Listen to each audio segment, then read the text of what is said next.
So mga kabahay, para saan nga ba ang mga ito? Tara, alamin natin. So circle nga pala at your service. So para malaman natin kung para saan nga ba ang mga ito, sasamahan tayo ng ating resident electrical engineer na walang iba kundi si Engineer Jonathan, aka Boss Volta. Boy, tonight with Boy Abunda. So engineer, ano nga ba yung mga itong hawak ko? Baka pwede mo i-explain sa mga kabahay natin kung anong gamit nito. So ito yung pinakita mo, Circle. Ito yung mga MCCB or Molded Cage Circuit Breaker na may dalawang type. Isang plug-in type at bolt-on type. Bolt-on type. Okay? So kada breaker may 13 ampere. Example, sa 15 amperes, ang wire capacity or ampacity na ginagamit natin usually ay 2.0.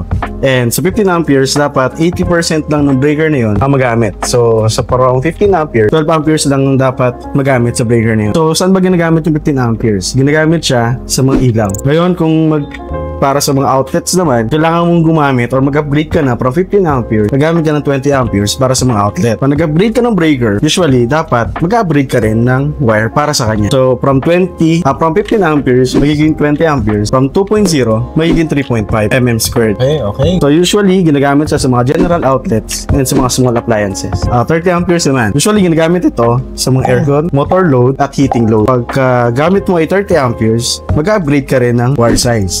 So magiging 5.5 mm squared naman ang ginagamit sa 30 ampere. Okay, Sir Circle at sa ating mga kabahay, ito naman yung itsura ng 175 ampere na main breaker. Itong type na to is bolt-on type naman siya. So, makikita natin nandito yung line side at load side. So, ito, saan ba ito ginagamit? Commonly ito ginagamit na main circuit breaker at ginagamitan to ng 60 mm squared na wire, na main wire. So, ito, kaya nasabi natin pwede na siyang main circuit breaker kasi sa ating panel board, in-encourage natin yung mga residential natin na magkaroon ng isang main circuit breaker at merong mga branches. Oo. So, sir, dito naman, pwede na dito kasi, sir, meron ka ng ilaw, meron ka ng outlet, at meron ka namang aircon. So, pero siyempre sir, tayo naman ay hindi lang tayo nag-rate ng circuit breaker basta-basta. So, dumidepende tayo sa load capacity ng electrical ng bahay. Capacity. So, nakadepende pa rin yan kung ano yung i-connect natin. Yes, sir. So, hindi natin pwedeng sabihin na ito, pwede na to dahil malaki na. Pero siyempre, what if na nag-exceed yung ating design? So, ito, papalitan natin. Upgrade tayo. So, ibig sabihin, nagsasizing tayo ng mga breakers natin. Depende sa electrical capacity ng bahay.